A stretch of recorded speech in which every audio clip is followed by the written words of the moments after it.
I don't know about you, but everything that I see on this platform lately is making me feel dysregulated. I open up YouTube on my computer, and every single video that I'm being served is either making me feel insecure. Yes, Stellar J. It's making me feel as though the world is ending and fascism is fully taking over. I feel as though I'm never going to be enough and I always need to be working harder, being more productive, at giving more and more of my life away.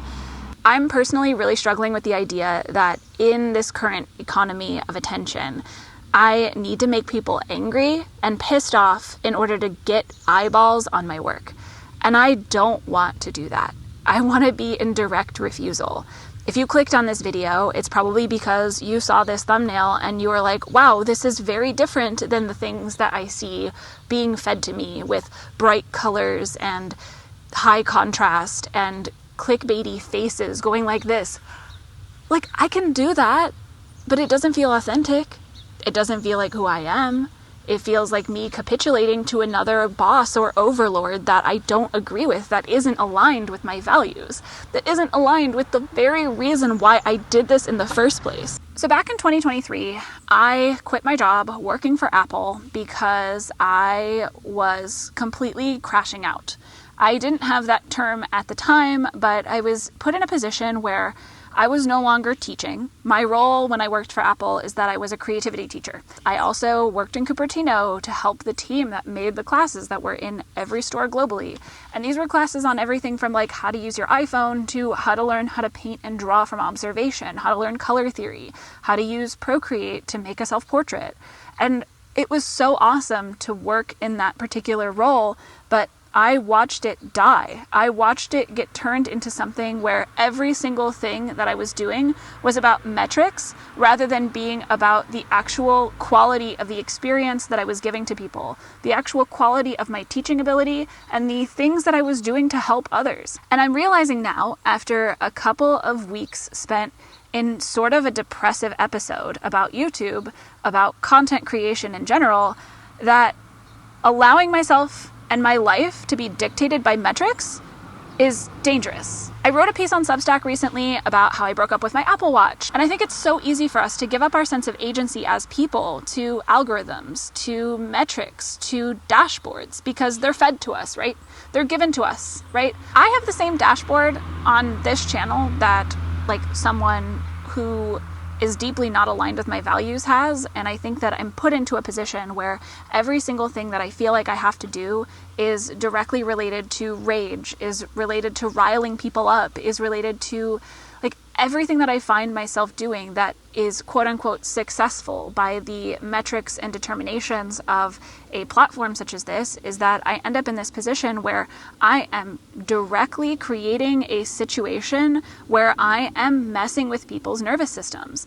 And I'm supposed to be someone who's leading people into nature to run creative retreats. I feel like I'm so deeply misaligned with the point of what I'm trying to do. The point of creativity is to give our life a sense of meaning. The point of creativity is to allow us to experience pleasure and joy in this really fucked up period. And that's why I hate AI, because AI is this system, it's this practice of people saying, I want to just create my art as efficiently as possible. I just want to make all of my things in ways that are deeply unaligned with why we do it in the first place. Like, there was this meme I saw recently that was really funny that said, computers can't make art because they're not ever spiteful or horny. And honestly, that is so true. Like, Redtail Hawk agrees. I want to stop making things that are so produced and that are so perfectly scripted. I want to make more things that are chatty and casual and like this in the back of my car that just allow me to show you who I am. When I first started this out, I wrote this thing in my journal that I just thought was so clever. I said that I want to take more ownership of not being a brand, of challenging influencer culture, of helping real humans and not just mimicking the resource hoarding tendencies of prestigious, established, endowed institutions. How can I make sure that I'm modeling mutual aid and question capitalist behaviors? The reason why retreat is the word that I keep returning to is that there's a real need to connect to our humanness, that the world that you long for is actually one that others long for too. More people want to work less, have more rights, push back against harmful expectations and conditions. It makes sense to start building resources and relationships with others to help people heal or deal with the impact of late-stage capitalism. It's not in our human nature to be constantly maximizing our growth metrics or some kind of number, because that isn't what defines me and who I am and what I make my art for. I recognize that being in opposition to these systems, being in opposition to this thing that I'm doing, is going to make things harder for me. It's going to make things take a longer period of time.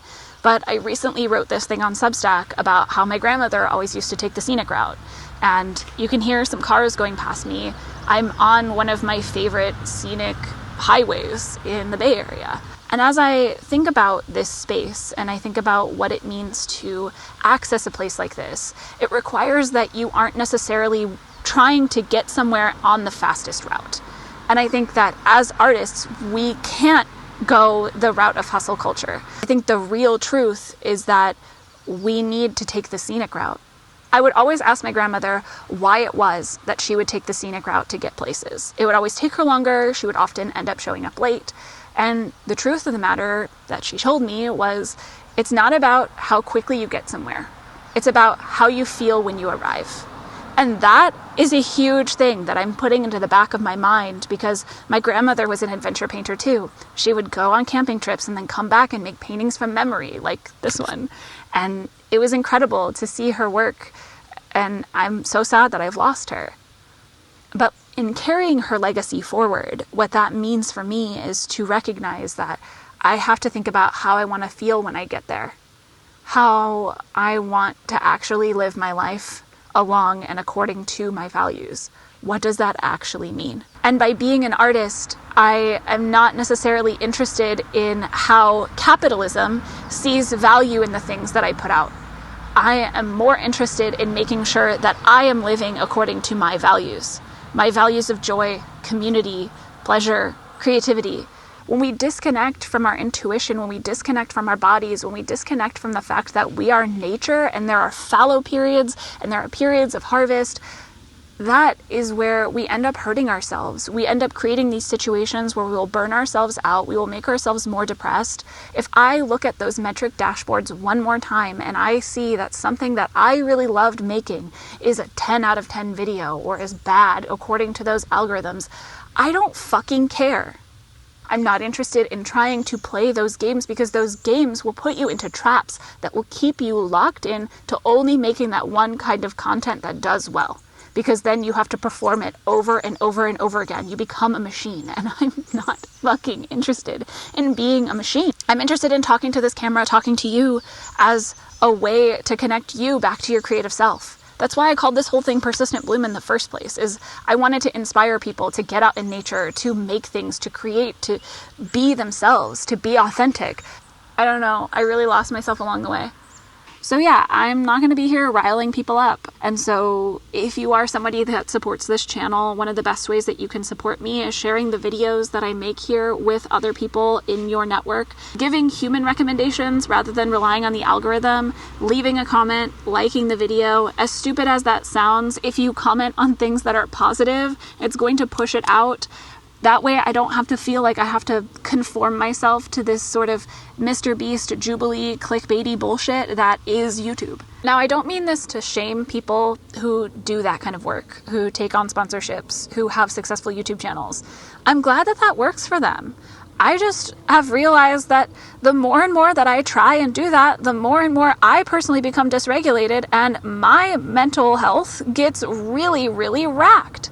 I am recognizing that there is an inherent cost to the way that we are operating in this society. And I want to challenge myself to maybe not always play into the very ways of doing things that don't feel in right alignment. I'm also dealing with a couple of disappointments and big grief that I haven't really been able to articulate until recently. I was supposed to move to a rural community yesterday, and everything sort of fell through in the last month or so, and it's been really disappointing. I also lost one of my best paying freelance jobs to AI, and that in and of itself has really rocked me. I also realized that one of my teaching jobs that I expected to be one of the most reliable actually wasn't. And I had to completely figure out and rewrite how I wanted my life to be. The way that everything worked last year in 2024 has not worked in 2025. I haven't been able to do makers markets. I haven't been able to teach at the same capacity. What people don't tell you is that when you go out to start a small business and you have a disability, you need to be in constant check-in with yourself. You need to be in constant check-in with your capacity. It means that there are going to be certain days that I can be at the capacity I was 2, 3, 4 years ago, and there are going to be days where I can't do much. And that's a hard thing to come to terms with, especially living in late-stage capitalism where everything everywhere is going to try and sell you some kind of hustle culture myth. It's why I think so many people are suddenly wanting to rely on AI, because they feel like it's the only way that they can keep up. But what are we keeping up for? I keep asking myself, what am I doing this for? What is the purpose? Why do I want to do this? And originally, the whole reason why I wanted to do this is I wanted to get out in nature.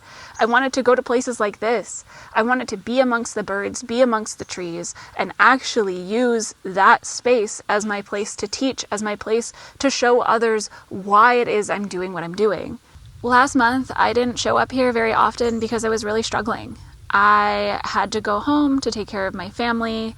I have a family member with glioblastoma, and I have another family member with stage 4 cancer, and my mom is taking care of him. And that means that she's working a full-time job as a grocery store florist, and she's also a full-time caregiver. And so I had to go home. I had to cook for my family. I had to make sure that my community was fed and nourished and cared for. I probably made like 20 pounds of food over the course of the last week. And that's the kind of nourishing work that feels in alignment with my values. And sometimes that means that I have to just take time away from showing up here because I have to care for my community. And those are the people that are going to allow me to stay strong later on when I have to rely on them. I am more interested in being like a redwood who grows really, really slowly, who is doing things out of a sense of being deliberate and being intentional, and is thinking about the community that allows me to stand strong. If you didn't know this, coast redwoods, despite them being the tallest trees in the world, have some of the shallowest roots of all trees. Their roots only go about 6 feet deep. The way that they are able to hold themselves up is not by being individuals, but it's by the way in which they work in community. It's by the fact that they're able to tangle all of their roots together over a course of a huge ecosystem. There's even studies being done right now looking at redwoods and wondering, are they actually just one giant organism instead of separate individual trees? Which, that's really cool. I realized that, quite frankly, I'm not interested in shrinking myself in order to continue to be palatable. I'm not interested in trying to be someone that I'm not. I'm not necessarily interested in attacking other people's nervous systems. So what can you expect from me here moving forward? What you can expect is that I am actually going to go through the Hiker's Way. The class on creativity that I've spent the last 3 months writing, I'm actually going to do it. And I'm going to do it in order to recover my music practice that I lost in trying to go full-time with my art and taking on way too many freelance projects and saying yes to everything and not saying yes enough to my intuition and my inner self and my inner creative, who deeply needs to be able to feel my big emotions through a keyboard. Next, I am going to be sharing a lot more of my essays here. I've been writing a lot over on Substack. You can follow me over there. I'm planning to record my essays in different ways than I have in the past. I really want to be out in a field and sitting in the back of my car like this and camping and experiencing life as an adventure while I share my thoughts and ideas with you. So there'll be a lot of that. I want to chat more about frugal living, about living an anti-consumerist lifestyle, and trying to be operating in a way that is antithetical to late-stage capitalism and these giant billionaires and what they want my life to be. And I'm also going to probably do things on here that are weird and chaotic and more authentic and strange. And, you know, I'm an artist. I recently watched David Byrne's American Utopia, and when I've started going through the discography of both Byrne and the talking heads, the more I realize that artists that withstand the test of time often tend to be chaotic and evolve and grow and change and don't stay static. And so I want to try and embody those things. I want people to rest. I want to normalize doing things less often and being less consistent. And so if you relate to that, you should probably follow along with the things that I'm putting out there and sharing. And yeah. So for those of you who are still here, which I think is like 20 to 30% of you, thanks for sticking around and giving me your attention on this long video in a time of lacking attention. I wanted to pull some cards for you and give you some creative prompts to help you persistently bloom. If tarot or occult practices are triggering for you or not in your particular lexicon, you can totally leave this video and go check out other things on my channel, or maybe subscribe or leave a comment or something. But if you're open to it, this is a really important practice for me that I got into when I was leaving the art world, and when I realized I had to start questioning the lessons and journey of my mentor, because he was wrong about a lot of things.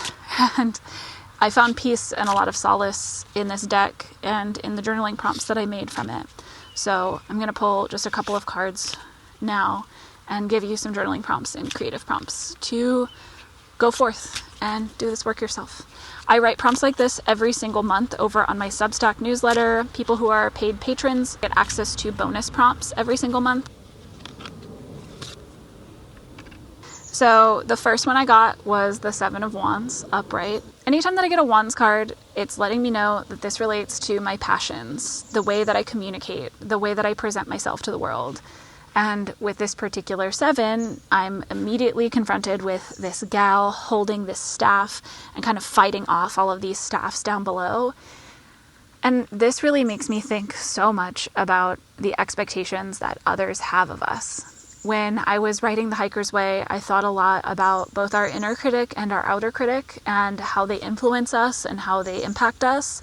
And I think so often we think that we have to fight back with others or compete with others, when in reality, I don't think that we need to be in competition. I think that we need to be in situations where we are thinking about reciprocity, because if we want to actually operate in a way that is in opposition to this growing rise of fascism, to this particular way of living, working, and operating in the world that isn't serving us, we need to be thinking about how we can invite people in instead of keeping them out.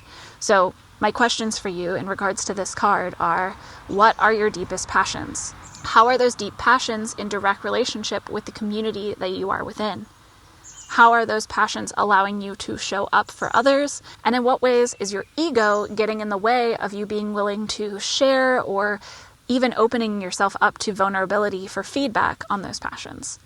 Really allow yourself to think about the walls that you're building and how you can let them down. How you can invite others to enjoy your passions with you instead of feeling like everything needs to be a fiery competition. If you're trying to be more creative this month, this could also mean that maybe you need to consider what it would mean to do less. Could you just work on one particular skill instead of trying to impact everything that you're doing with every skill in the book? If you're working on, say, knitting, maybe you work on getting your purl stitches a little bit more fluid. Or if you are trying to learn music, maybe you just learn how to play 3 chords to a particular song that you love. I think as creative people, when we're learning, it's really easy for us to get overwhelmed by all of the things that could be coming down the pipeline and could be inspiring us. And so we have to just pick one and hold tight to it and not fight with it, but allow it to just show us something. And then once we've learned something from it, or we've reflected on it, and we've rested adequately after that experience, then we can move on to the next thing. So hopefully you found this video helpful. You found those prompts something to inspire you as you move forward through this next month. And until next time, stay creative and find your own ways to persistently bloom. I'll see ya.